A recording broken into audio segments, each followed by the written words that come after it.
Hello everybody, welcome back to Study is Key. That is, welcome back if you've been here before. If you've not been here before, welcome to the channel. Hopefully you'll stick around to the end of the video and then subscribe to the channel so you can stick around for future videos as well. All right, so with that out of the way, by the way, I hope you enjoy my new background. I think it looks a lot better than my old one. And by the way, it's a real background. It's not a fake one, which is why when I put my hand here, it doesn't look weird and abnormal. And yeah, so totally real. Anyways, with that out of the way, I'm going to try to make this real quick because I don't want to waste too much time because this video is probably going to be long. Anyways, so what we're going to respond to today is How to Be Christian's new video entitled What Does Eat My Flesh Mean? Part 2. So about half a year ago, he put out a video called What Does Eat My Flesh Mean? Part 1, to which I responded. And now a bit less than a month ago, he put out this video, the Part 2, in which he included clips from my previous video. So that's what we have on our plate today. We're going to respond to his Part 2. So it should be fun, should be informative. Without further ado, let's do this.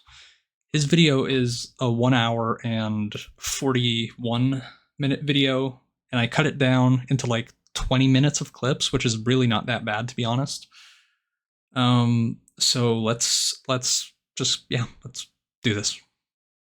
Now, both sides believe that the eating at the first Passover was physical eating, and both sides believe that the food at the first Passover was the actual body of a lamb. And also, both sides believe that the eating at this later Passover meal, the Last Supper, was physical eating. But when it comes to the food at that later Passover meal, side A is saying it is again the actual body of a lamb, the Lamb of God. But side B is saying no, it's not the actual body of a lamb, the Lamb of God. It is only figuratively the body of a lamb, the Lamb of God. These right here, these are the facts. I'm not saying these facts prove anything, I'm just showing you the facts. All right, so Ferris is just showing us the facts. Yes, at the Last Supper, what they were eating was not the actual body of a lamb. How do I figure? Well, for one, Jesus is not an actual lamb, but is only figuratively a lamb. And to say that the food was the body, the actual body of a lamb, only solidifies our position. If Ferris wants to say that he obviously meant actual body of a figurative lamb, but thought it would be clear enough to everyone that Jesus isn't an actual lamb, that's totally fine and reasonable. But now I would simply invite him to extend that reasoning to Jesus calling bread his body and wine his blood. The fact that Jesus meant that the bread and the wine are his body and blood in a symbolic sense was just so obvious that he didn't need to clarify that to his disciples any more than John or Ferris needed to clarify that Jesus is a lamb in a figurative sense. In other words, I see no more reason to expect that Jesus would have clarified that the bread and the wine were his body and blood in a symbolic sense if he meant it that way, then I see a reason to expect that John or Ferris would have clarified that Jesus is a lamb in a figurative sense, since they meant it that way. Do you think that the teaching at Capernaum, where Jesus said he will give food, was about the Last Supper, where Jesus did give food? Because side A does, but side B does not. I don't think that the Lord's Supper and John 6 are talking about the same thing, although they do have very similar elements. Clearly, Jesus is not talking about the Eucharist. We do not apply John 6 to the Lord's Supper. Side B cannot allow for the giving of this food to be the same as the giving of this food. Many people apply this to the Lord's Supper. And this doesn't have a thing to do. The Lord's Supper is blessed and marvelous and wonderful and very important. But John chapter 6 doesn't have a thing to do with the Lord's Supper. You cannot argue that John is trying to even allude to this future event. Yes, the Lord's Supper is very important. We do it. It's very important. But that's not it in John chapter 6. We do not link John 6 with the institution or with the Lord's Supper. We understand them to be different things. John 6 is a metaphor, and the Lord's Supper is, it's a sacrament. Obviously, there are many similar elements in both, like that's for sure. So that was James from side B, and he's saying that he doesn't think the Lord's Supper and John 6 are talking about the same thing, although they do have very similar elements. So people on side B do acknowledge that these similarities exist, but still they do not think that Jesus was talking about the Lord's Supper while he was in Capernaum. Here's what each side believes. Side A believes that while in Capernaum, Jesus taught people about physically eating and physically drinking. And side A believes that this teaching was referring to the physical eating and the physical drinking that would take place at the Last Supper. Side B, on the other hand, believes that while in Capernaum, Jesus taught people about figuratively eating and figuratively drinking.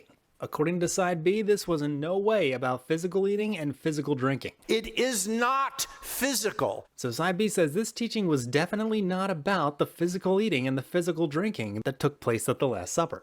So yeah, that's why Side B has to do what James is doing here. You gotta say they're not talking about the same thing. Side B has to look at these facts and go, yeah, I know Jesus said he would give food, and then he gave food. And I know Jesus said that the bread is his flesh, and then he said that the bread he blessed was his body. And I know Jesus taught people about feeding on him, and then he said to eat the food that he called his body. And I get it. Jesus said his blood was true drink, and then he told them to drink something that he said was his blood. I understand that there is a lot in common here. Now, am I saying there's literally no theological connection or comparison whatsoever? No, obviously not. Obviously, there's some overlap.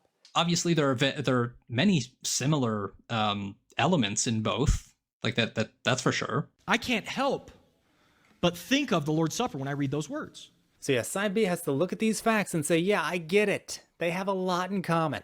But the teaching from Capernaum was not about the Last Supper. But clearly, Jesus is not talking about the Eucharist. Because Side B thinks that the eating and drinking that Jesus taught about in Capernaum was not physical eating and drinking. Now, Okay. So, by the way, first of all, when he played that clip of me where I say, we do not link John 6 to the Lord's Supper, the we there, he leaves out who that is. I mean, look, that's probably fine because he didn't want to bring something else into the conversation. But just for the sake of anyone watching, the we there wasn't meant to be referring to me and people on my side. It was referring to me and Augustine. I had just read a quote from Augustine in his commentary on John 6, where in interpreting John 6, he says, "To what purpose do you make ready teeth and stomach? Believe and you have eaten already." So I was saying that John 6 and the Lord's Supper in both Augustine's mind and my mind is not directly linked to the Lord's Supper, because obviously at the Lord's Supper there is eating involved. There is making ready teeth and stomach. But so yeah, anyways, that's a side point. Now, here, Ferris alleges that the reason we say that the teaching in John 6 is not about the Lord's Supper is because we argue that in John 6, the eating and drinking are figurative and refer to believing, whereas at the Last Supper, the eating and drinking are literal. And that's partly true. That's at least one reason why we don't take the teaching in John 6 to be a direct reference to what Jesus would later command at the Last Supper. Now, Ferris says, quote, "That's why side B has to do what James is doing here," end quote. By which he means James and side B have to say that the teaching in John 6 is not about the Last Supper because they take the eating and drinking figuratively in John 6, but literally when it comes to the Last Supper. Now, I think we're justified in not connecting the two the way Ferris does based on arguments I made in my previous video and more arguments that I'll make later. But what if we granted, for the sake of argument, that the eating and drinking in John 6 are intended to be understood literally, and that Jesus was in fact pointing to the eating and drinking that would occur at the Last Supper? Would that be problematic for our view? I don't think so, and here's why. Even if we grant, for the sake of argument, that the eating and drinking are literal in both John 6 and the Last Supper narrative, it doesn't follow from this that the bread and the wine are literally the body and blood of Christ. You see, you can literally eat bread and wine that are only figuratively the body and blood of Christ. Jesus said, "I am the door," and didn't mean by that he literally was or was to be a door. He also said, "I am the good shepherd," by which he didn't mean that he literally was or was to be a shepherd.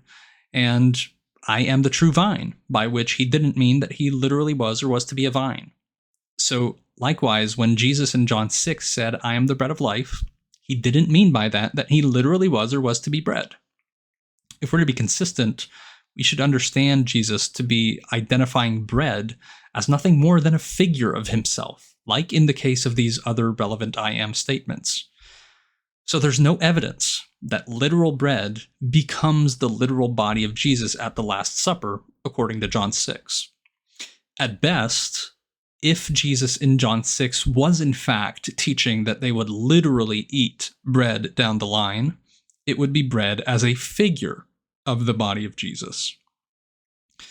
As far as whether the bread and wine should be taken as literally being the body and blood of Jesus at the Last Supper, we'll explore that later and see how it's much more reasonable to think that this is my body means this represents my body.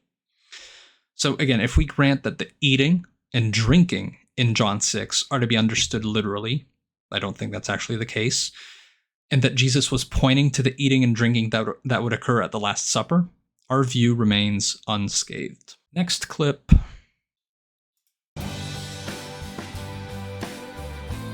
Eating the bread of life, which is Jesus' flesh, I think is an obvious metaphor.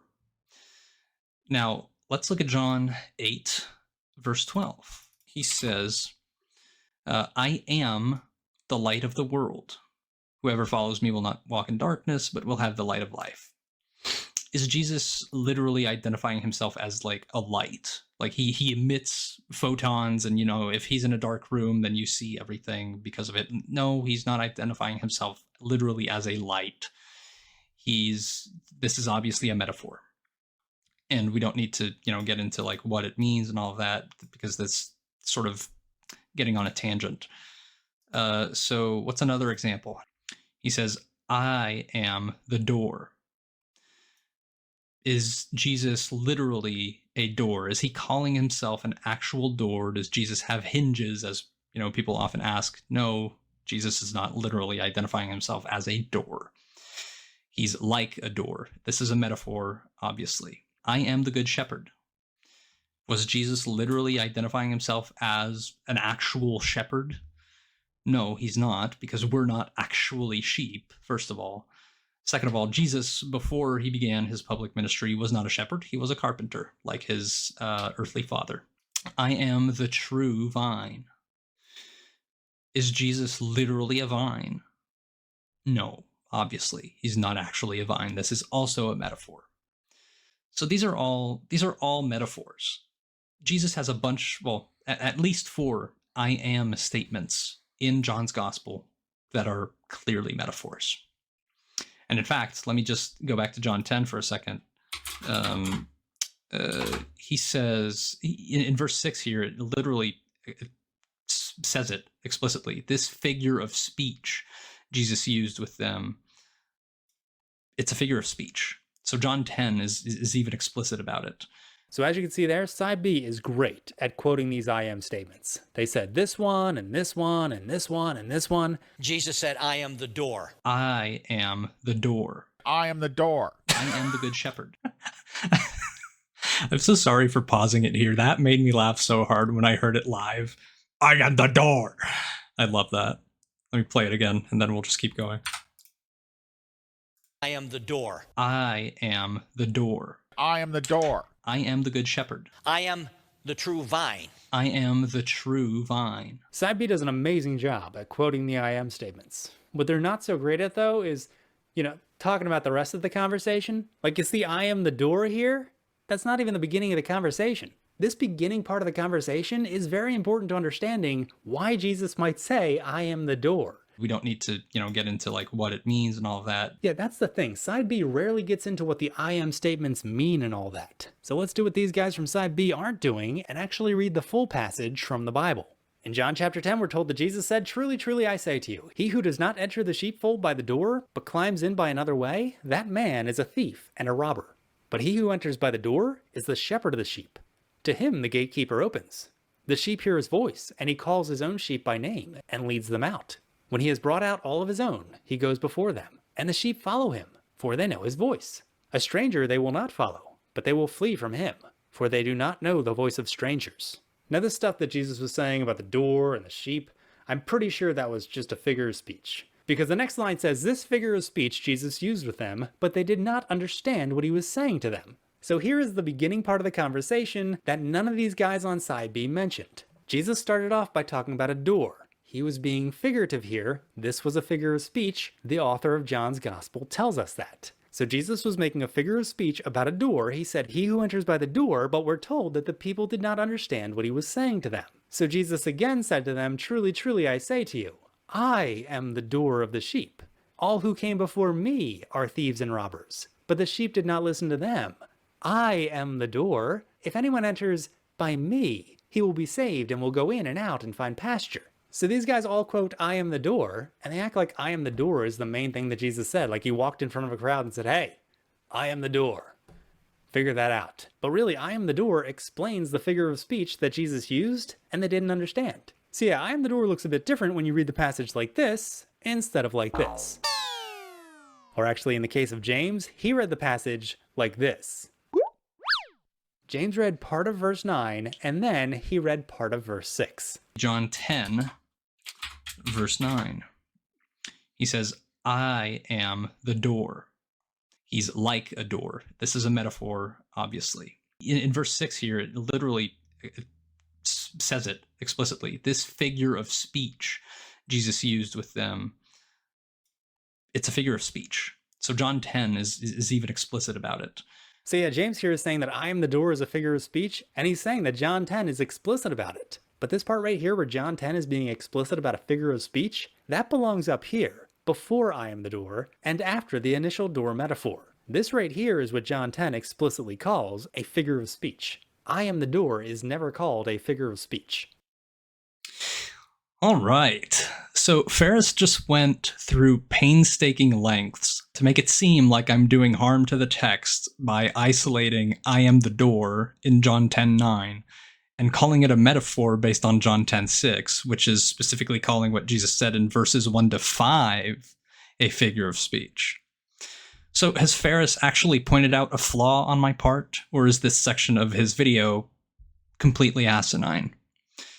Well, first of all, while it's true that verse 6 is speaking of what Jesus said in verses 1 to 5, what he goes on to say in verses 7 and onward is just a continuation or expansion of the same figure of speech. In verse 7, he still refers to his followers as sheep rather than disciples. He says that he's the door of these sheep. In verse 8, he again refers to his disciples as sheep and speaks of thieves and robbers to whom the sheep did not listen. And in verse 9, he again says he is the door and says that anyone who enters by him will go in and out and find pasture. It's just completely asinine to try to make it seem as though I'm clumsily reordering statements in the passage, mishandling the text, and coming to a misleading conclusion. So again, to be clear, when Jesus says, "I am the door," he says it as part of what is obviously an extension of the figure of speech in verses 1 to 5, and means that the door in the metaphor is meant to be understood as him. The door is the way by which the sheep can sustain their lives, which is a metaphor for the fact that Jesus is the way by which his disciples can sustain their lives, or something like that. Honestly, though, what do you think you've accomplished, Ferris? Was this meant to make me seem less credible or something? You obviously don't think that Jesus meant that he's literally a door. Like, wait, we know that. You don't mean that. You don't think that. Nor that he would one day become a literal door. So you, as I do, obviously believe that "I am the door" is a metaphor, or that Jesus was explaining that the door in the metaphor represents him. Either way, the point I was getting at in my video remains. Jesus said "I am the door," and didn't mean by that he literally was or was to be a door. And when Jesus said "I am the bread of life," he didn't mean by that he literally was or was to be bread. And by the way, if you think it's more precise to say that Jesus was explaining that the door in the metaphor represents him, notice what you're implicitly conceding. You're conceding that "I am" here connotes figurative identity. That is, though Jesus says that he is the door in the metaphor, he means that he is represented by the door in the metaphor, almost as if language is flexible and the verb "to be" is sometimes used to mean that one thing represents another. Crazy, right? I know you actually agree with that. I'm really speaking to your audience because a number of people in it apparently think that merely pointing out that Jesus said "this is my body" moves the scale toward your view. Like this commenter under your video, whose comment was liked 244 times, making his comment the most liked video or comment under your video. Yeah, that's the kind of person I'm speaking to. Now we have this table here that talks about things that Jesus talked about, statements that Jesus said involving those things, and then statements that Jesus made to help understand what these other statements are talking about. So let's add another row here to see how Jesus said these statements without using these words. So this row is basically the fill in the blanks that we just did. I'll try to be brief here and just say that in the cases of I am the door, I am the good shepherd, and I am the true vine, we don't take Jesus literally. So consistency would suggest that I am the bread of life should also not be taken literally. Now, Ferris in this video of his, quote, for this video, assumes that the I am statements are figurative and not at all literal. But in anticipation of him arguing in his next video that I am the bread of life is both figurative and literal, which it seems like he might do based on what he says a bit earlier in a segment I haven't played, I'll just say that if that's his view, that it's both figurative and literal, that still breaks the symmetry between I am the bread of life and those other I am statements, given that none of them are both, but are all only figurative. Now, he's about to get into what he believes is a symmetry breaker between I am the bread of life and the other I am statements just mentioned, so I'll let him explain himself. And now let's add one more row. The row for what happened next. And we'll start filling that in from the bread column. So this is the column where Jesus talked about eating bread. This is the column where Jesus said he is the bread. And this is the column where Jesus talked about feeding on him. So let's go ahead and ask the question. What happened next? Well, Jesus took bread, blessed it, and said, take, eat. This is my body. So yeah, that's what happened next in regards to bread. Let's look at these other columns. What happened next in regards to the door, or the good shepherd, or the vine? Well, I can tell you this, it's nothing like what happened with the bread. The Bible never records any event in which Jesus walked up to a door, blessed it, and said, enter by this. This is my body. Nor does the Bible record any event in which Jesus introduces the apostles to a good shepherd, blesses them, and says, this guy's going to lay down his life for you. This is my body. And also the Bible never records any event in which Jesus grabbed a vine, blessed it, and said, abide in this. This is my body. The bread is the only one where Jesus takes the thing he's talking about, the bread, blesses it, and says, take, eat, this is my body. Okay, so reading John 6 in light of the Last Supper narrative assumes a specific way of connecting John 6 to the Last Supper that I don't agree with, namely understanding the eating and drinking in John 6 to refer to the eating and drinking the disciples would be commanded to do at the Last Supper. In my last video, I offered a number of reasons why I take the eating and drinking figuratively in John 6, all of which were based on relevant linguistic or thematic parallels in the Gospel of John, which, if proper interpretive principles are respected, should be taken to have greater evidential value than a statement taken outside the Gospel of John and belonging to another author. But as I've already argued, even if I grant that the eating and drinking are literal in John 6 and point to the eating and drinking that would occur at the Last Supper, it doesn't follow that the bread and wine are literal flesh and blood. That said, even if John 6 doesn't connect with the Last Supper the way he thinks it does, and even if John 6 doesn't support Ferris's position at all, his position could theoretically still be right based on the Last Supper narrative if the best interpretation of it is shown to be his. So at this point, what he needs to do is offer some reasons why the Last Supper supports his view. Not only that, but they need to be better than the reasons I've given in my first video and that I'll give later in this one, and I don't think that'll be the case. Let's keep going. So yeah, now that we have all those facts right here in chart form, let's take a listen again to what side B is saying. Let's look at it this way. Is there any one of the other 7 I ams that we take literally? Jesus said, I am the door. Oak, pine, what kind of... Do we take that literal? But I am the true vine. Strawberry vine, grapevine. Have we taken that literal? Right? What are some of the other ones there? I am the light of the world. He is the sun. And maybe that's how some people tend to worship everything. But these are picture words that he used. I don't know why it seems to be that this is the one we take literal. So Evan is asking, is there any one of the other 7 I am statements that we take literally? And he's saying, I don't know why it seems to be that this is the one we take literally. So Evan thinks that of these 7 I am statements, side A is treating I am the bread differently from all the other ones. If you look at the chart here, you can easily see that's not the case. When you're on side A, you can treat all these I am statements the same. You don't have to know if they're literal or figurative. As already mentioned, for this video, we're just going to assume that they're all figurative and not at all literal, and that still leaves us with a bunch of I am statements, which explain these other statements, which were made about these different terms. With the I am statements, we can learn that people enter by Jesus. Jesus will lay down his life. People should abide in Jesus. People can eat Jesus. With side A, you can have consistency with all these I am statements. So what Evan has here is a misunderstanding of side A. In fact, all of these guys on side B seem to misunderstand what side A is saying. Notice how they're talking about oak doors and pine doors and doorknobs and hinges and strawberry vines and grapevines and carpenters and photons and the sun. That's because these guys on side B think that the people on side A hear I am the bread and just based on that alone say, okay, I guess Jesus is a physical piece of bread. That's not at all what side A is doing. But that's what these guys on side B are assuming that side A is doing, which is why they're talking about all this other stuff. Because if anyone actually was doing this, then it would make sense to say, well, if you think I am the bread means he's a physical piece of bread, then shouldn't you think I am the door means he's a physical door? And the same for the good shepherd and the vine and the light. That's just not what's going on. When we point out that the things mentioned in the other I am statements are all figures of Jesus, it's to point out that our side is consistent across the board on how we understand the I am statements, by which I mean that we take the door, shepherd, vine, and bread to be nothing more than figures. Whereas your side understands door, shepherd, and vine as mere figures, but not bread. Our point is that unless you have a compelling reason, a compelling overriding reason, to take bread as something beyond a figure in John 6, we're justified in taking bread as a mere figure in John 6, just like we understand door, shepherd, and vine.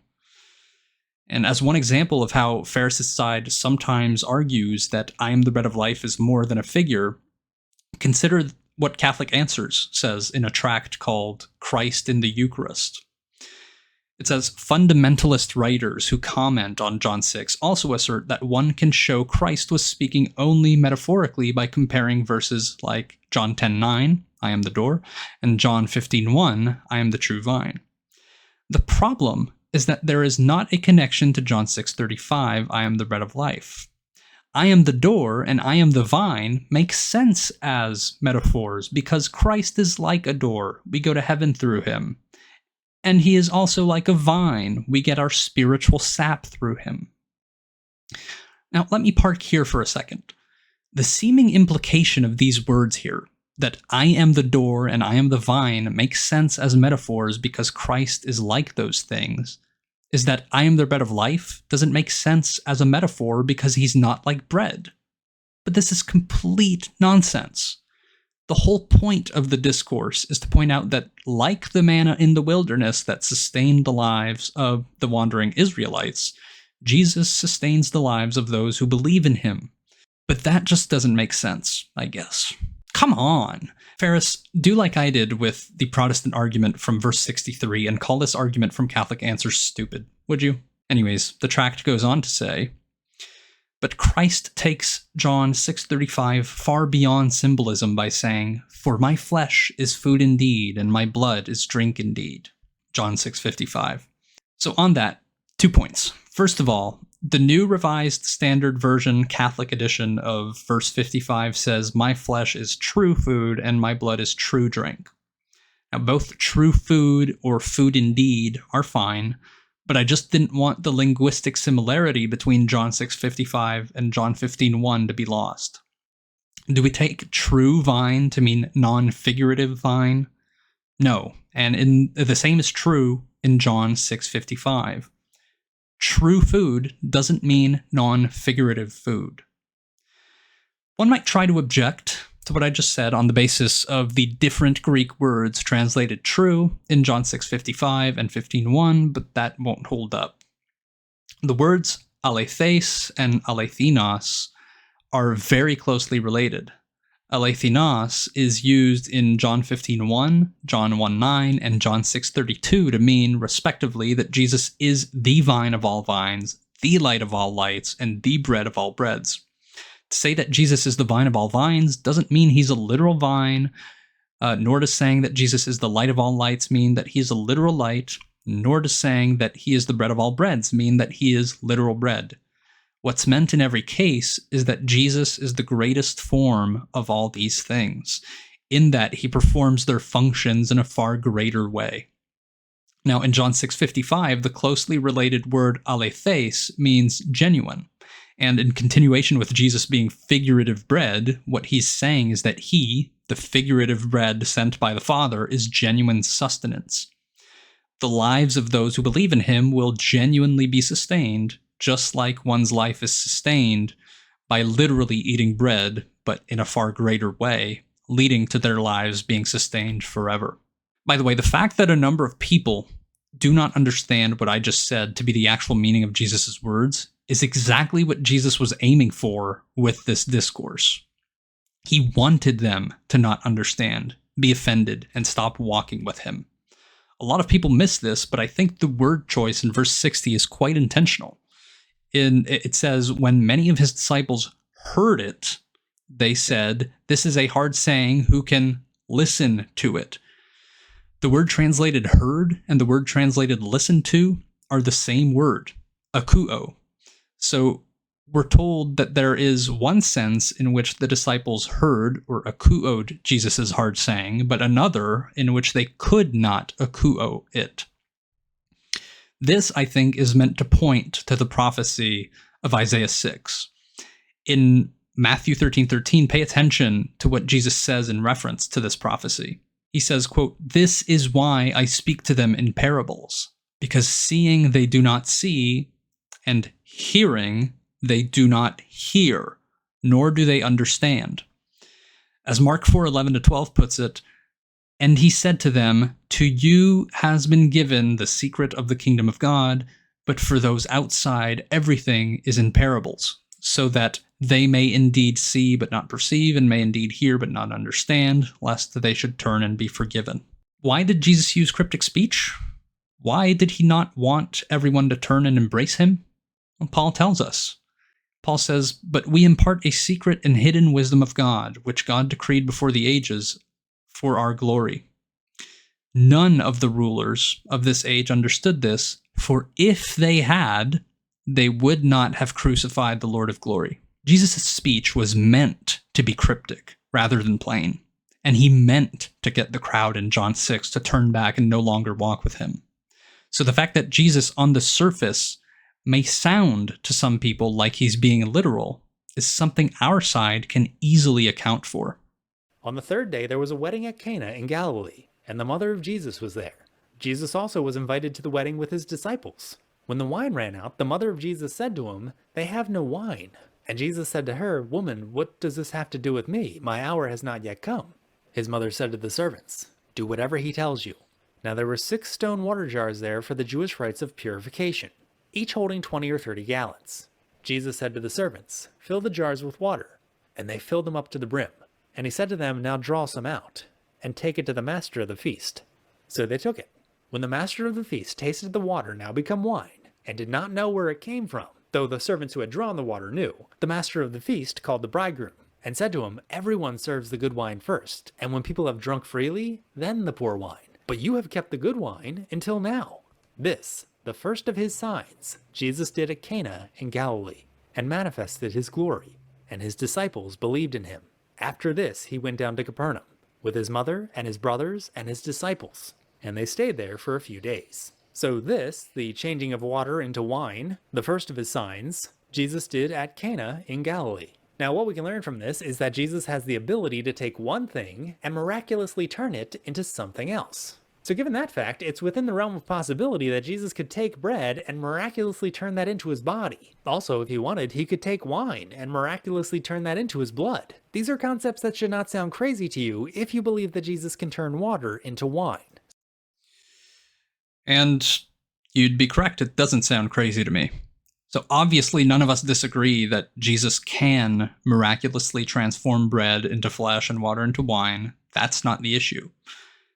I'm sure that, if you were asked, Ferris, whether you think that we deny that Jesus could do that, you would say that you don't think we deny that. Now, I don't think it's a great move on Ferris's part to point to what happened at Cana. If anything, I think it casts greater doubt on his position than ours. Here are 2 reasons why. First reason is that when Jesus transformed the water into wine, it didn't continue to look like water or taste like water. That came out weird. It didn't continue to look like water or taste like water. Though the text doesn't explicitly say that the water turned into wine actually looked like wine, it does say that it tasted like wine, indeed like good wine. But when Ferris's side drinks from the cup after the alleged transformation, it doesn't taste like the blood they allege the wine has transformed into. It still tastes like wine and looks like wine. In Cana, Jesus showed what true transformation looks like, and it's not what allegedly occurs during the Eucharist. The second reason is that after Jesus transforms the water into wine, it's referred to both as, quote, water now turned into wine in verse 9, and simply as, quote, good wine in verse 11. Never after being transformed is it simply referred to as water. So this, too, runs contrary to the Last Supper narratives, where Jesus said that he would not drink again of this fruit of the vine until that day when he drinks it new in his Father's kingdom. Again, John's record of what happened at Cana, if anything, casts doubt on the idea that a transformation occurred at the Last Supper. Now, at least in response to the second reason, one might point to a text like Exodus 7:12, where rods were thrown to the ground and became snakes, but are still referred to as rods post-transformation. This is not an entirely unreasonable appeal, but it still isn't very good for 2 reasons. Firstly, like the water at Cana that turned into wine in a way that was perceptible to the senses, the rods also perceptibly turned into snakes, evidenced by the fact that the text says that Aaron's rod swallowed the rods of the magicians. Secondly, unlike in the case of the wine at the Last Supper, Exodus 7:12 explicitly states that the rods became snakes, and it's directly on the heels of this explicit statement that the snakes are called by what they were pre-transformation. Without a similar statement in the Last Supper narratives, we have no reason to think that fruit of the vine is a reference to a pre-transformation state rather than to what the liquid simply was and continued to be from start to finish.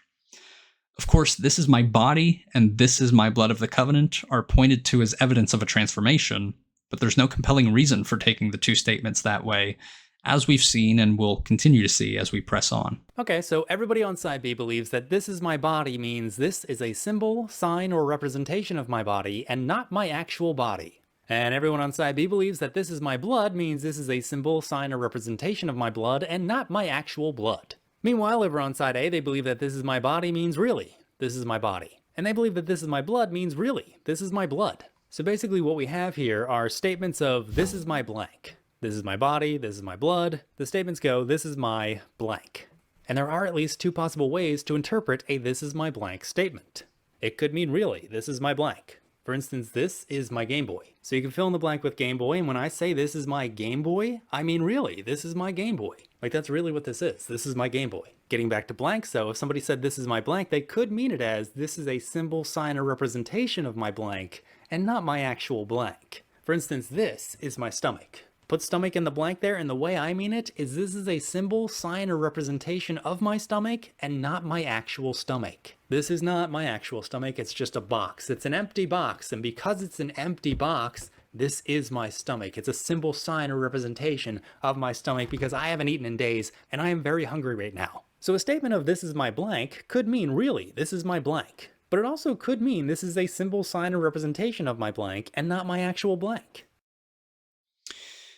Glad to see that Ferris acknowledges that the word is here can indeed mean symbolizes or represents. That's a pretty big concession, actually, and I don't want anyone on Ferris's side to miss it.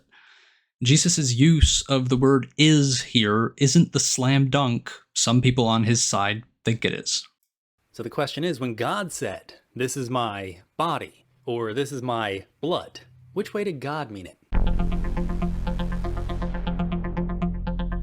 The Bible never comes right out and tells us. The Bible just says, this is my body, this is my blood. There's no really this is my body and really this is my blood. There's no this is a symbol, sign, or representation of my body and not my actual body. And there's no this is a symbol, sign, or representation of my blood and not my actual blood. So the Bible doesn't come right out and tell us which of these options we should pick. That being said, this is my body and this is my blood are not the only two this is my blank statements made by God. For instance, as we read just a little bit earlier, Jesus said, "This is my commandment, that you love one another as I have loved you." So in addition to this is my body and this is my blood, Jesus also said, "This is my commandment." But funny thing is, on side B, they don't take that to mean this is a symbol, sign, or representation of my commandment and not my actual commandment. Instead, they interpret this is my commandment as really, this is my commandment. And speaking of this is my blank statements that God made, Moses said to God, "If I come to the people of Israel and say to them, 'The God of your fathers has sent me to you,' and they ask me, 'What is his name?' what shall I say to them?" God said to Moses, "I am who I am." And he said, "Say this to the people of Israel, 'I am has sent me to you.'" God also said to Moses, "Say this to the people of Israel, 'The Lord, the God of your fathers, the God of Abraham, the God of Isaac, and the God of Jacob, has sent me to you. This is my name forever, and thus I am to be remembered throughout all generations." So God said, "This is my name." But again, side B doesn't interpret "this is my name" as this is a symbol, sign, or representation of my name and not my actual name. Instead, side B interprets "this is my name" as really, this is my name. Now, Jesus came from Galilee to the Jordan to John to be baptized by him. John would have prevented him, saying, "I need to be baptized by you, and do you come to me?" But Jesus answered him, "Let it be so now, for thus it is fitting for us to fulfill all righteousness." Then he consented. And when Jesus was baptized, immediately he went up from the water, and behold, the heavens were opened up to him, and he saw the Spirit of God descending like a dove and coming to rest on him. And behold, a voice from heaven said, "This is my beloved Son, with whom I am well pleased." So we've got God filling in the blank here with beloved Son. He says, "This is my beloved Son." And you know what side B doesn't do? They don't interpret that as this is a symbol, sign, or representation of my beloved Son and not my actual beloved Son. Instead, side B interprets that as really, this is my beloved Son. Like, that's actually him right there. That's my beloved Son. You're looking at him. That's my beloved Son. So we've got some statements made by God where he says, "This is my blank." And for "this is my commandment," "this is my name," and "this is my beloved Son," side B interprets them all as really, this is my whatever the blank is. And side A does the same thing. Side A then continues to do that with "this is my body" and "this is my blood." They interpret it as really, this is my body, and really, this is my blood. But side B says, "Hey, no, what are you doing? You shouldn't be doing that to 'this is my body' and 'this is my blood.' You got to treat them differently." For these three "this is my blank" statements made by God, you can treat them as really, this is my blank. But when it comes to what Jesus said at the Last Supper, you got to say "this is my blank" means this is a symbol, sign, or representation of my blank and not my actual blank. But why are you doing that, side B? There is nothing in the Bible that says to do that. So why are you assuming that Jesus was simply introducing signs at the Last Supper? Let's go over the examples you brought up and answer why we don't take "this is my body" or "this is my blood" the same way we take other "this is my blank" statements. And by the way, there's nothing in the Bible that says to do that, and there's nothing in the Bible that says not to do that and to do what you're doing instead. So that was just a weird comment you made. But anyways, your first example is in John 15, verse 12, where Jesus says, "This is my commandment, that you love one another as I have loved you." Here's the thing. Love one another as I have loved you, according to common sense, is, in fact, a commandment. It's something ordered to be done. So it just makes sense to take what's mentioned here as an actual commandment. Your second example is in Exodus 3:15, where God says, "This is my name forever, and thus I am to be remembered throughout all generations." Here's the thing. In response to Moses asking God how he is to answer the people of Israel if they ask what is his name, God responds by giving Moses what common sense would recognize as, in fact, a name. He tells Moses what to call him. It just makes sense to take what God wants to be called as an actual name. Your third example is in Matthew 3:17, where Jesus says, "This is my beloved Son, with whom I am well pleased." Here's the thing. Jesus was miraculously conceived by God through the Virgin Mary, which, according to common sense, would make Jesus the Son of God. This is even the reasoning we see in Luke 1:35. It just makes sense to understand God to be referring to Jesus as his actual son. But when it comes to this is my body and this is my blood, Jesus was referring to bread and wine, which common sense would tell us were not actually his body and blood, but merely represented those things, or which common sense would tell us were not being transformed into those things, but merely represented them. Common sense would not conclude that wine, which still looks and tastes like wine after the words of consecration, is literally blood. Common sense is the obvious symmetry breaker between the Lord's Supper and the other contexts in which this is my blank statements were made, where the things mentioned all look exactly like what they're said to be. So far, I've only ever pointed to Revelation 1:20 as an example of where Jesus uses the verb to be to mean represent, but Jesus does so in Matthew's Gospel as well. The best example being in Matthew 13, where he explains the parable of the weeds to his disciples. Let's go through it. So first of all, we're going to read the parable of the weeds, and then we're going to read his explanation of the parable of the weeds. So this is the parable. It says, he put another parable before them, saying, the kingdom of heaven may be compared to a man who sowed a good seed in his field. But while men were sleeping, his enemy came and sowed seeds or weeds among the wheat and went away. So when the plants came up and bore grain, then the weeds appeared also. Then the servants of the master of the house came and said to him, Master, did you not sow good seed in your field? How then does it have weeds? He said to them, an enemy has done this.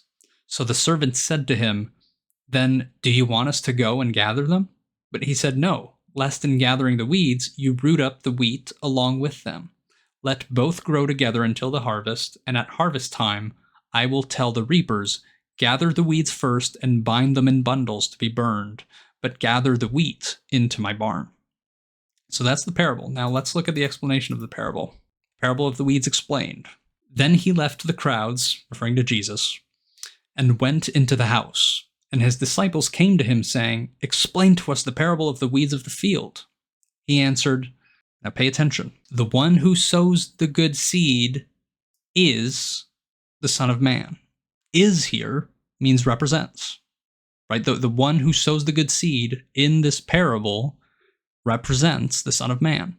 He goes on, the field is the world. Well, what does he obviously mean by that?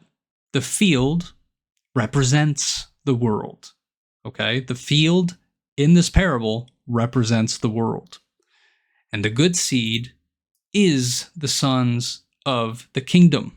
Again, it means the good seed represents the sons of the kingdom. He goes on, he says, the weeds are the sons of the evil one, by which he means the weeds represent the sons of the evil one. And the enemy who sowed them is the devil, meaning the enemy who sowed them represents the devil. The harvest is the end of the age, and the reapers are angels, by which he means the harvest represents the end of the age, and the reapers represent angels. So he goes on to say, just as the weeds are gathered and burned with fire, so will it be at the end of the age.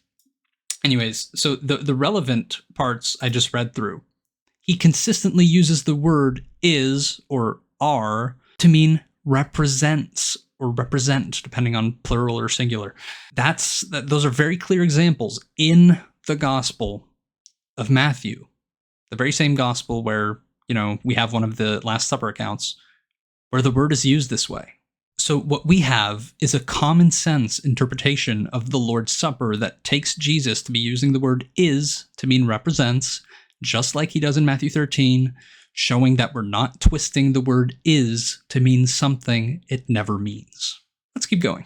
Before you answer that question, let's read a little more from the Bible. God said to Noah and to his sons with him, behold, I establish my covenant with you and your offspring after you, and with every living creature that is with you, the birds, the livestock, and every beast of the earth with you, as many as came out of the ark. It is for every beast of the earth. I establish my covenant with you, that never again shall all flesh be cut off by the waters of the flood, and never again shall there be a flood to destroy the earth.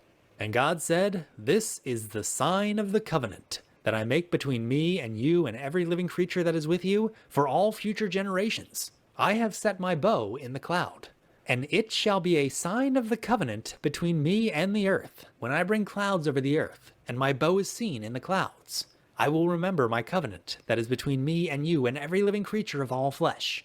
And the waters shall never again become a flood to destroy all flesh. When the bow is in the clouds, I will see it and remember the everlasting covenant between God and every living creature of all flesh that is on the earth. God said to Noah, "This is the sign of the covenant that I have established between me and all flesh that is on the earth." So yeah, God made a covenant with Noah and Noah's offspring and with a bunch of living creatures. God said, "I establish my covenant with you that never again shall all flesh be cut off by the waters of the flood, and never again shall there be a flood to destroy the earth." So that right there, that was God's covenant. Now, in addition to God's covenant, God also said, "I have set my bow in the cloud, and it shall be a sign of the covenant between me and the earth." So God's bow is a sign of the covenant. And God was super clear about it too. He said, "This is the sign of the covenant. It shall be a sign of the covenant. This is the sign of the covenant." But we don't see God saying that at the Last Supper. Instead, he said, "This is my blood of the covenant."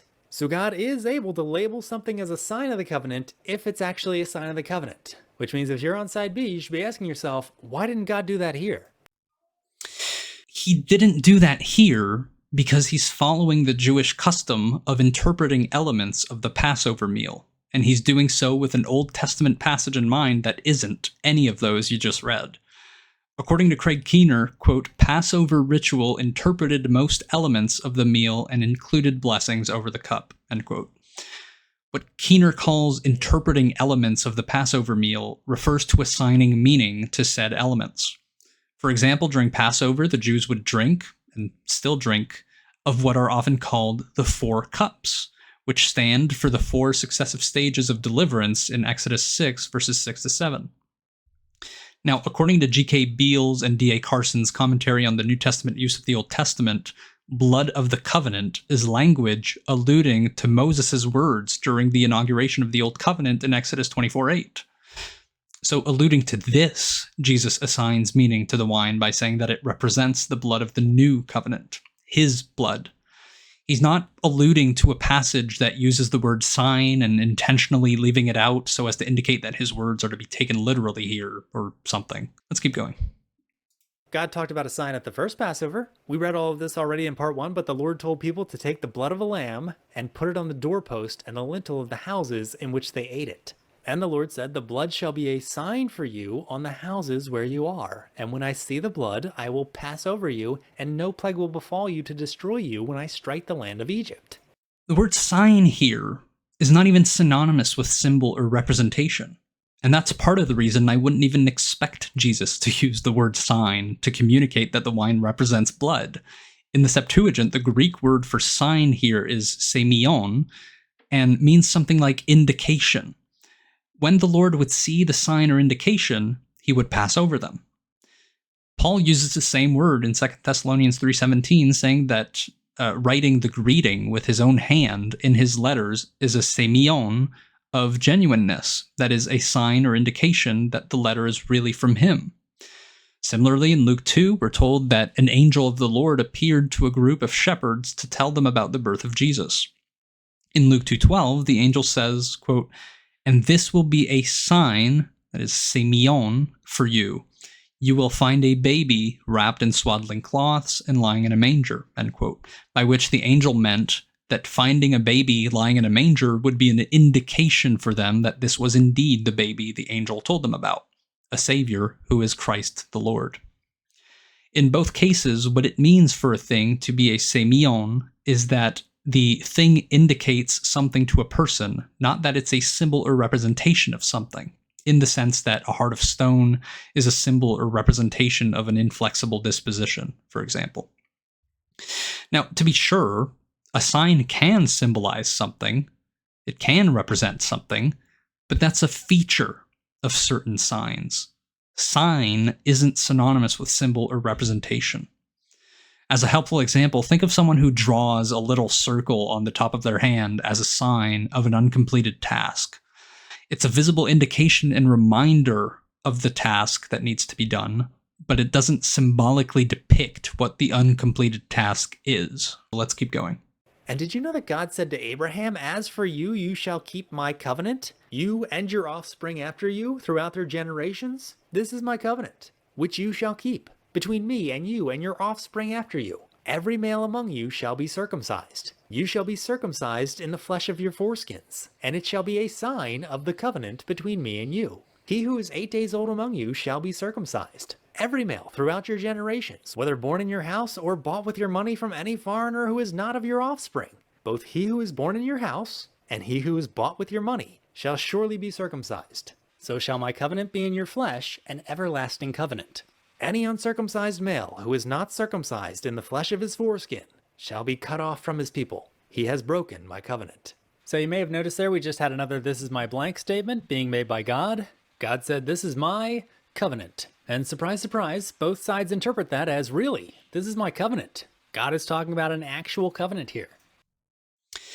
Well, again, that's just it. He's talking about an actual covenant here, like you just said. Just like with the other "this is my blank" statements, common sense is the symmetry breaker between this is my blank" statement and those at the Last Supper. What you're about to read here, according to common sense, is an actual covenant. What's being called a covenant actually looks like a covenant, so it makes sense to just take it that way. When Abram was 99 years old, the Lord appeared to Abram and said to him, "I am God Almighty. Walk before me and be blameless, that I may make my covenant between me and you, and may multiply you greatly." Then Abram fell on his face, and God said to him, "Behold, my covenant is with you, and you shall be the father of a multitude of nations. No longer shall your name be called Abram, but your name shall be Abraham, for I have made you the father of a multitude of nations. I will make you exceedingly fruitful, and I will make you into nations, and kings shall come from you. And I will establish my covenant between me and you and your offspring after you throughout their generations, for an everlasting covenant, to be God to you and to your offspring after you.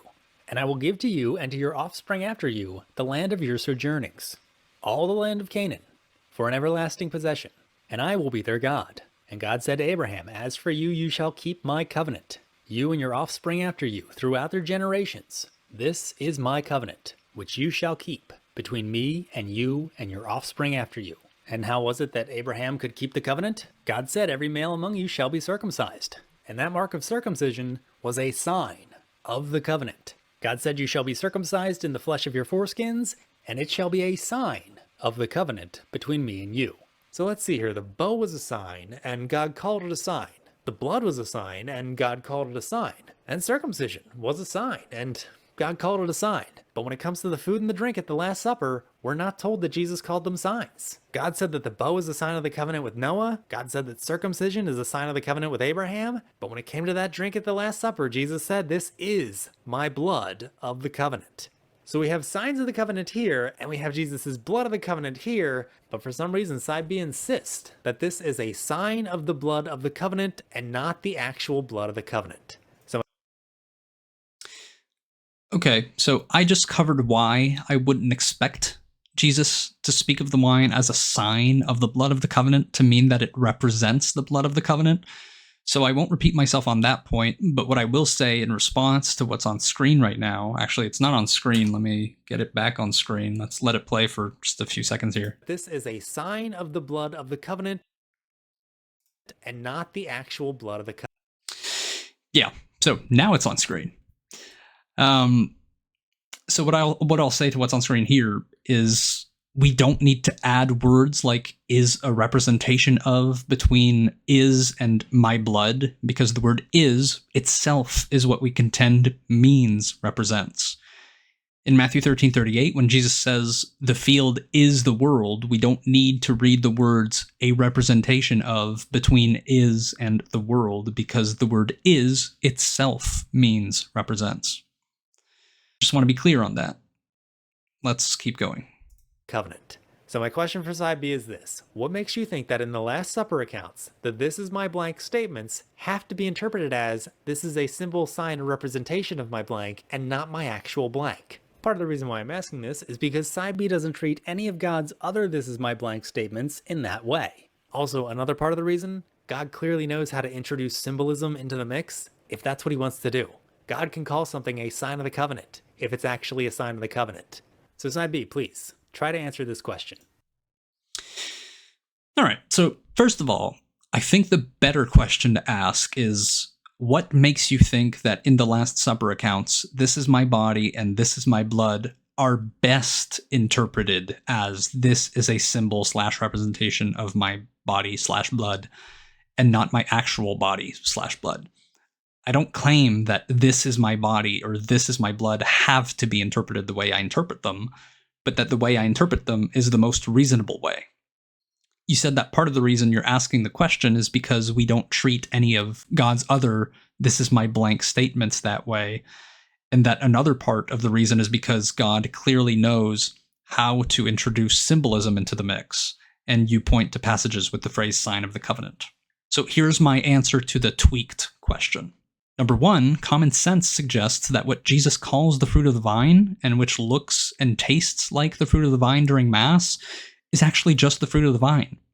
Plus, when Jesus is recorded as having transformed a drinkable liquid into another at Cana, the text is unambiguous about it, as we saw earlier. Now, point number one suggests that the word "is" should be understood to mean represents, which leads to point number two, which is that both inside and outside of Matthew's Gospel, we have clear examples of Jesus using the word "is" to mean represents or symbolizes, meaning that it's not a stretch of the language to understand the word to have this meaning here. Both points, taken together, make this interpretation the most reasonable one. Now, to address the two parts of the reason you ask the question. First, we treat "this is my body" and "this is my blood" differently than God's other "this is my blank" statements because a common sense evaluation of the different contexts suggests that they should be treated differently. You're obviously trying to mirror our side's call to interpret the "I am" statements consistently, but that won't work because "I am the bread of life," aside from looking like a figure of speech itself, also looks just like a number of other "I am" statements in the same gospel that we agree are figures of speech. "This is my blood," in a context where Jesus speaks of drinking the fruit of the vine, which in fact is what the content of the cup looks and tastes like at Mass, is much different than the other "this is my blank" statements, where the contexts provide what straightforwardly seem to be the things that God says are his. In the words of, well, you. Each individual statement should be evaluated on its own. Second, as far as God clearly knowing how to identify one thing as a representation or symbol of another, you're right. And it turns out that in Jesus' explanation of the parable of the weeds, he does that by using the word "is" to mean represents. That's why Jesus did the same thing at the Last Supper, instead of calling the wine a sign, which means something different. True, but irrelevant. So this is something that you might hear from someone on side B. It's kind of a red herring type of thing. They'll give you information that really isn't important towards the topic. Now, there's an endless controversy about what Jesus meant when he said, "This is my body."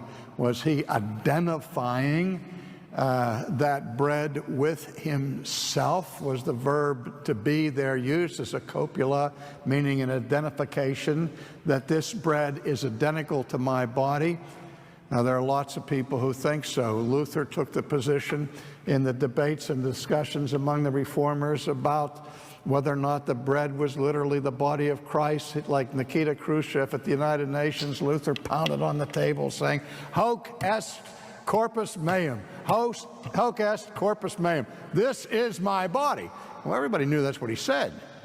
But he also said, "I am the door, and through which men must enter," and nobody took that to mean that Jesus literally was to be identified with oak and veneer and doorknobs and hinges. So that was R.C. Sproul, and what he's saying here could all be true. But this part here is irrelevant to the conversation, because the conversation here is about how Jesus said, "This is my body." So if we're talking about "this is my body," then what does "I am the door" have to do with that? But he also said, "I am the door." I mean, if we're just going to be pulling in any random "I am the blank" statement that Jesus made, there's also "I am the one who bears witness about myself." And don't forget, "I am the Son of God." So should we pull those into the conversation as well? These are all things that Jesus said. So Mr. Sproul is correct here. Jesus did say this, he did say this, but he also said this, and he also said this. These are 4 separate statements made in 4 very different situations. So why go from talking about this as my body to I am the door? Well, typically on side B, that's just because I am the door is seen as figurative. So basically what side B is doing is saying, hey, look, I know this is my body sounds literal, and it could be literal, but also Jesus can speak figuratively, so, you know, to which side A could just be like, yeah, we know. Jesus can speak figuratively, and also he could speak literally. These other statements here have no impact on whether this is my body is literal or figurative. So if we're going to talk about this as my body, let's talk about this as my body. Let's not go off on a tangent that tells us nothing about this is my body. Luther pounded on the table saying, hoc est corpus meum, hoc est corpus meum. This is my body. Well, everybody knew that's what he said. But he also said, I am the door. Could you imagine if Martin here were trying to convince people that Jesus is the Son of God, and he's quoting the Bible saying, God said, this is my beloved Son. This is my beloved Son. This is my beloved Son. And then the person he's talking to responds by saying this. Well, everybody knew that's what he said. But he also said, I am the door. You see how what he's saying is true but irrelevant? I am the door has absolutely no impact on whether this is my beloved Son is literal or figurative. Likewise, I am the door has absolutely no impact on whether this is my body is literal or figurative. I'll just quickly come to Sproul's defense here and say that I think his point is being missed. I don't know which video this clip is from, so I can't verify, but it seems to me that his intention here is to get people like the commenter I pointed to earlier to pump the brakes and recognize that the fact that Jesus used the word isn't, in and of itself, a point that moves the scale in either direction. In other words, simply quoting Jesus' words and pounding on the table doesn't settle the issue. We still need to figure out what Jesus meant by those words, because it's not a given at all that Jesus is using the word is to communicate literal identity. I don't think he's making an argument like, Jesus said, I am the door, and wasn't speaking literally, therefore Jesus isn't speaking literally at the Last Supper. To be clear, if that were Sproul's argument, I would call it a stupid argument. Now, I'm really curious to hear what James from Study is Key has to say about this, because in part 1 we talked about side B's teaching on John 6:63 and how that was stupid, and James, even though he's on side B, agreed with us. One thing I do want to say right off the bat, and we'll see this as I go through the video, I agree with Ferris that Protestants often make bad arguments from John 6. I think that side B's typical interpretation of verse 63 stinks. In other words, Jesus is saying that the true meaning behind the metaphoric language and the figurative language is that it pertains to a spiritual dynamic, not a physical one. It is not physical. Yeah, so I'm not going to play the rest of these clips, but basically all these other Protestant pastors go on to make similar points from verse 63. And Ferris is absolutely right to call them out on this because it's a terrible argument. I gotta put it bluntly, it's a dumb argument, and I wish that Protestants would stop making that argument because it just makes our position look weak, or at least weaker. And also, obviously, I mean, this is part of verse 63, I guess, so I don't have to mention it, but since I've started talking, I'll mention it. When Jesus says that the flesh is no help at all, he's not saying that his flesh is no help at all. That is absolutely stupid. So please drop that. I use that language very intentionally. It is stupid. Please stop using it. I'm being even more harsh than Ferris was on you. Stop using it. It's stupid. So that was great to hear. Obviously, James is still on side B. He's still making arguments for side B, but he acknowledges that a lot of people on his side are doing something really dumb with that verse. So James, if you're watching, I'd love to hear your thoughts on this argument from side B, because it's so ridiculous, yet so many people make it. Yeah, so I'm more than happy to put my "this is a stupid argument" stamp on this argument about how John 6 cannot be talking about the Lord's Supper because it hadn't been instituted yet. Jesus specifically said, "The bread that I will give for the life of the world is my flesh." So there's no chronological issue here. As it is, though, I'm still convinced that what Jesus meant here by "I will give my flesh" was that he would give himself up to death, which actually comports with language used to refer to the crucifixion in an early Christian creed that we find in Clement of Rome's letter to the Corinthians, written around 95 AD, and repeated in Irenaeus of Lyon's work called Against Heresies, written around 185 AD. Oh, and I've skipped certain portions of your video for the sake of crunching mine down a bit, but consider my "this is a stupid argument" stamp to also be on the "do this in remembrance of me" argument, and also on the specific "Jesus also said" arguments that a few guys made in the clips you showed, not counting Sproul's argument for the reasons I offered. So those are all the clips I wanted to respond to in part 2. But instead of ending the video now, because Ferris seems to think it's so obvious that John 6 is referring to the Lord's Supper because of the similar elements, I want to end the video by trying to concisely bring out the reasons why I do not share that belief. I contend that at the Last Supper, the bread is literal and inanimate. And the reason I have to think so is that Jesus takes it and he breaks it. You know, it's actual bread, it's on the table, he takes it, he breaks it, gives it to the disciples. In John 6, however, the bread is metaphorical and animate. The reasons I have for thinking that, well, he says, "I am the bread of life" in verse 35, which looks like a metaphor, and also happens to look like other "I am" statements that are acknowledged to be metaphors. In verse 51, he says, "I am the living bread." Okay, actual bread is not alive. The third reason is that, in line with John 4:31-34, I take the bread to be a metaphor for sustenance. Because in John 4:31-34, food is a metaphor for sustenance. As far as wine is concerned, at the Last Supper, wine is mentioned. The drink is indeed called the fruit of the vine. But in John 6, wine is not mentioned.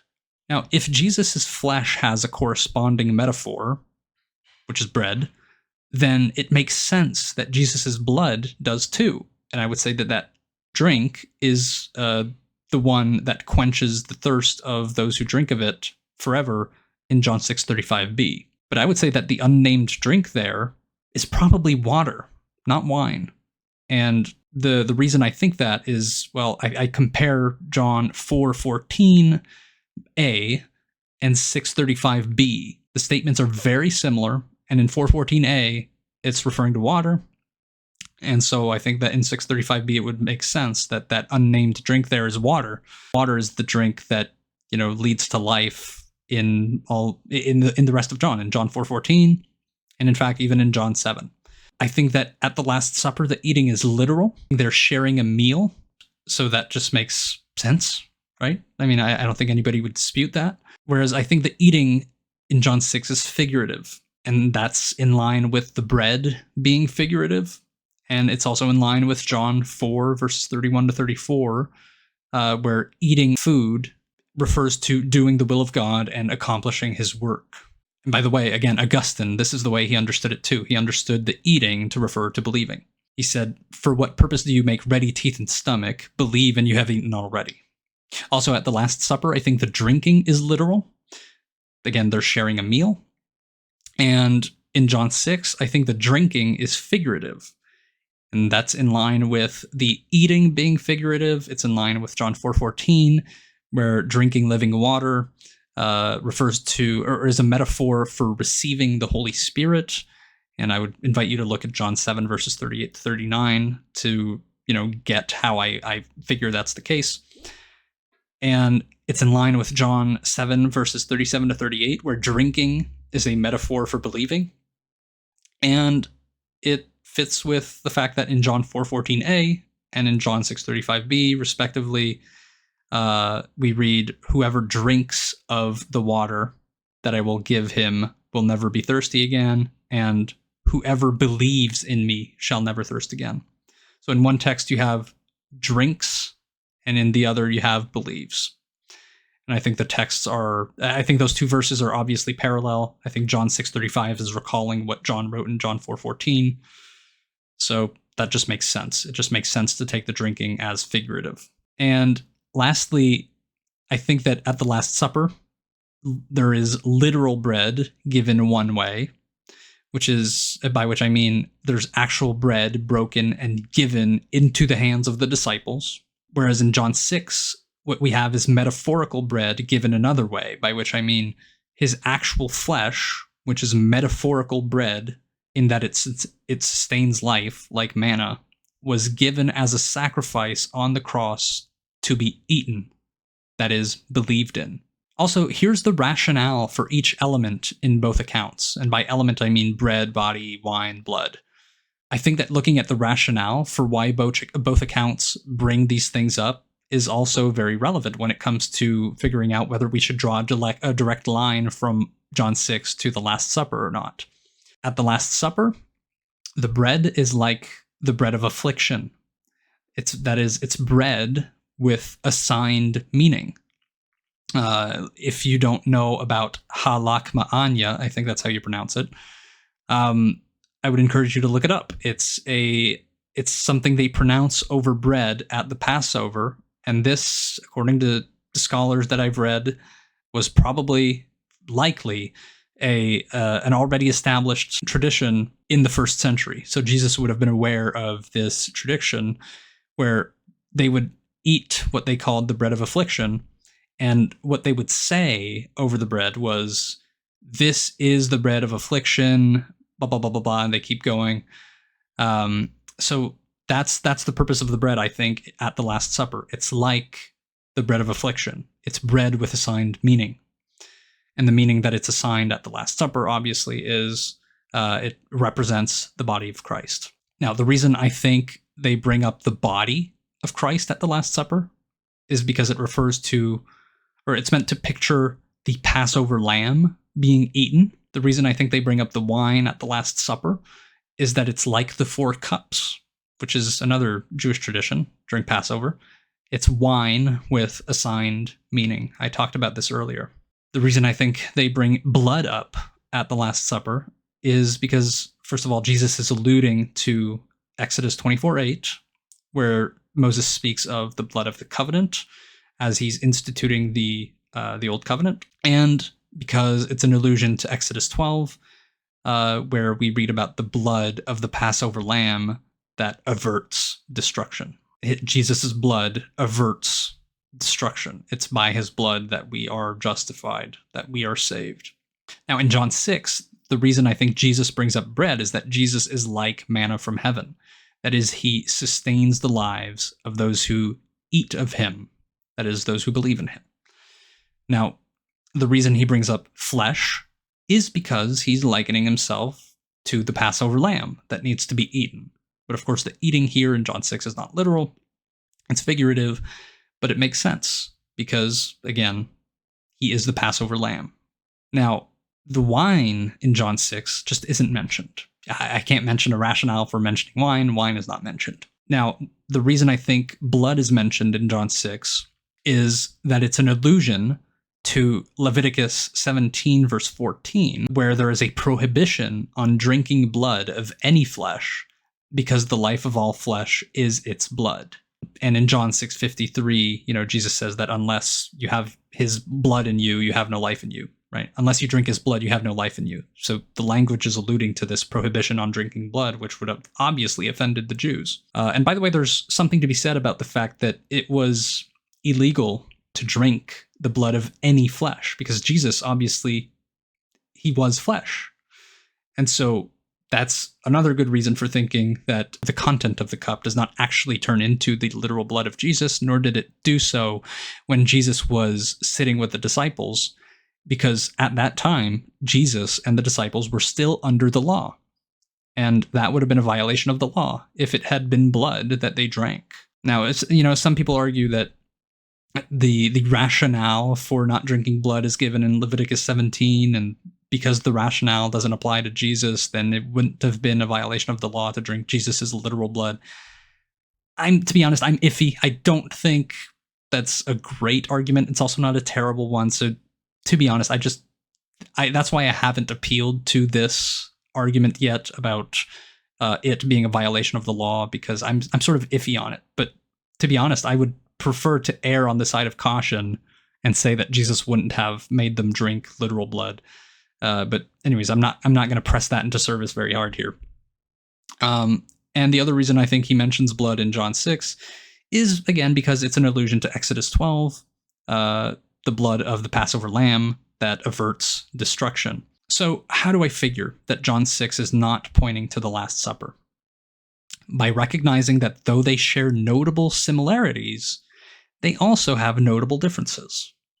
The best way to explain the common mention of flesh and blood is not by drawing a line directly from John 6 to the Last Supper, but by drawing two lines. One line from the Passover to John 6, and another line from the Passover to the Last Supper. The reason they're similar is not because one points to the other, but because the Passover points to both. And as far as the common mention of bread, that's where the similarity ends. The bread in John 6 is a reference to the manna from heaven that sustained the lives of those in the wilderness, whereas at the Last Supper, the bread has no meaning in itself, but has meaning assigned to it. So, again, while similar, they're also, different in relevant ways. And that's why I think that drawing a line from Passover to John 6 and Passover to Last Supper, rather than John 6 to Last Supper, makes more sense.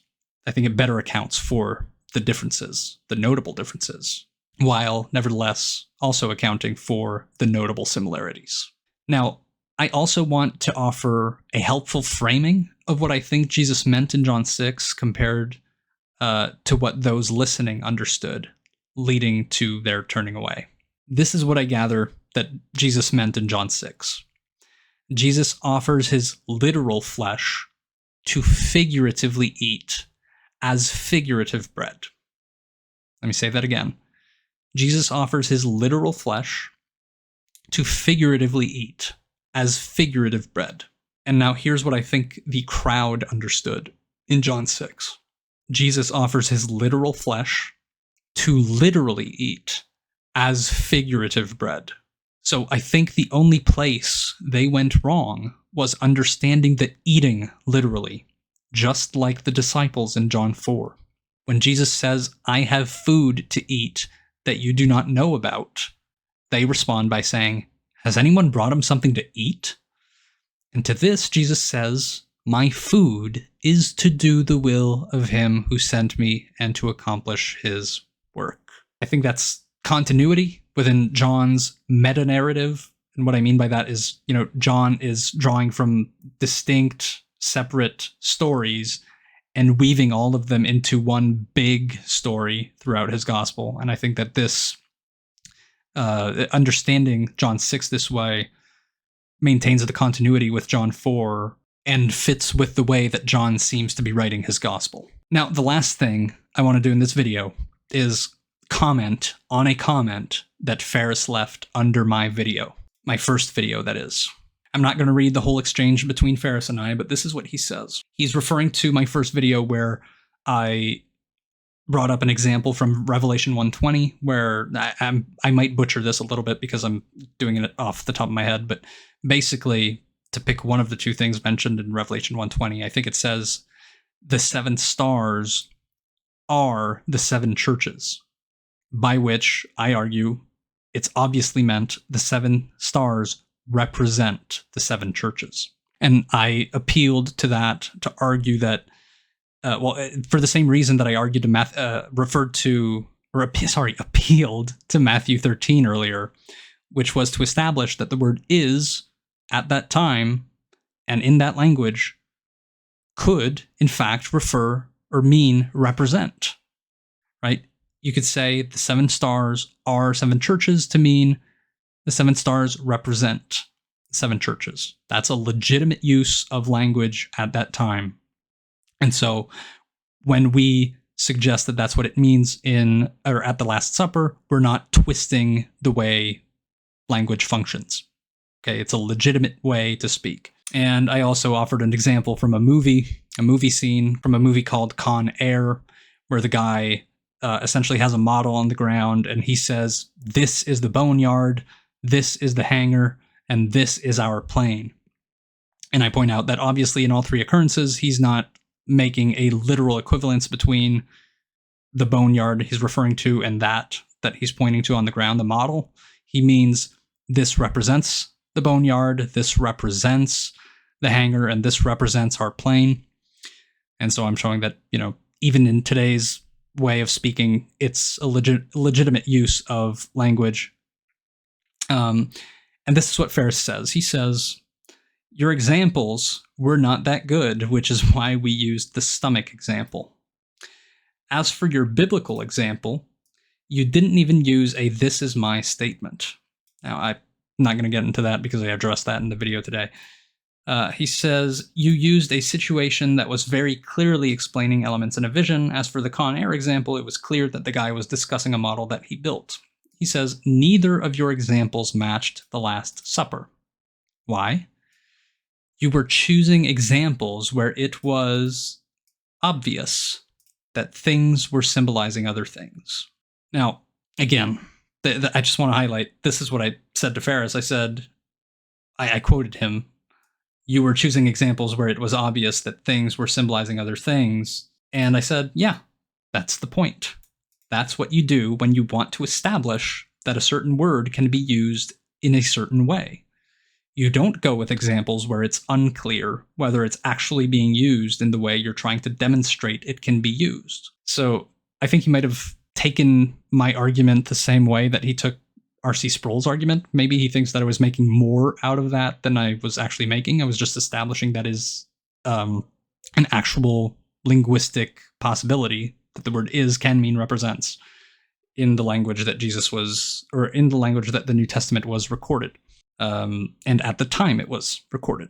So that was the reason I brought up those examples. But here's why I bring up Ferris's comment. He says, you were choosing examples where it was obvious that things were symbolizing other things. The implication of that, the first implication at least, is that it's not obvious that things are symbolizing other things at the Last Supper. And the second implication seems to be based on the fact that he grants that my examples, that the word "is" or "are," plural, singular, whatever, means "represents" in the examples I gave. It seems to imply that if it were obvious at the Last Supper that one thing symbolizes another, that I would be justified in saying that the word "is" means "represents." And Ferris, this is just my appeal to you.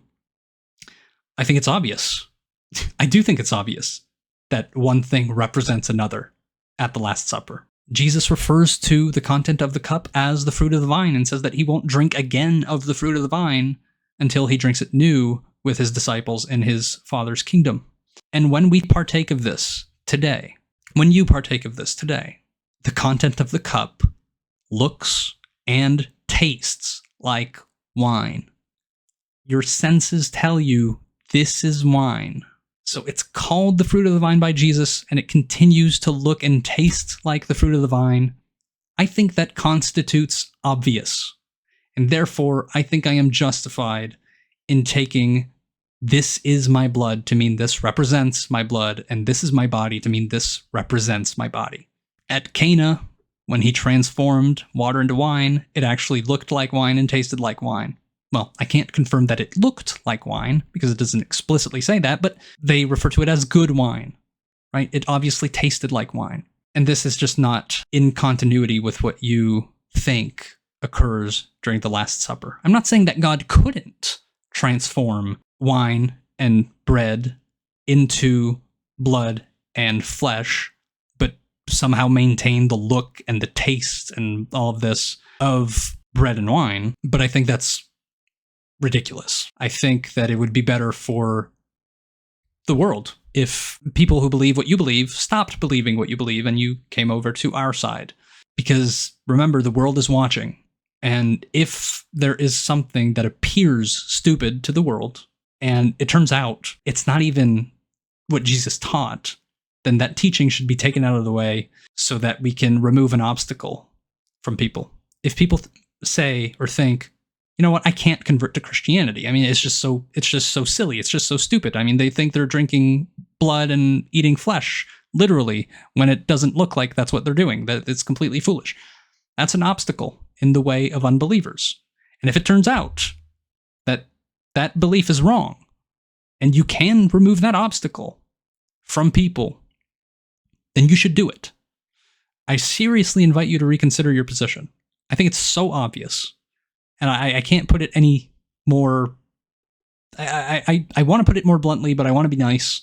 I don't want to be insulting, man. It's just so, it's not, it seems like a fundamentally unreasonable and unwise position. And by the way, when I say that, I do not mean that people who believe what you believe are stupid. I think there are plenty of people on your side that are super, super smart. Many of which are probably, well, actually smarter than me. Not just probably. There are many who are smarter than me. But that doesn't mean that they can't be holding a stupid position. And I think they are. And I think you are. And for the sake of making the faith not look stupid where it doesn't need to look stupid, I would please encourage you to reconsider your position. And hopefully part 3 will be about how you have turned over to side B. I would love that. I don't expect it, but I would very much like it. Please consider what you said here about obviousness. Jesus calls it fruit of the vine, and it continues to look and taste like the fruit of the vine. Yeah. So anyways, that's all I got for you guys in today's video. Hopefully you guys enjoyed it. Hopefully it was informative. I will be uploading another video soon on the topic of hell, probably a day or two after today, something like that. So yeah, again, hopefully you guys enjoyed the video. Cheers. That looks so weird. I can't do my outro anymore because of the fake background. It hides my cup. Oh, I've ruined my outro. That stinks.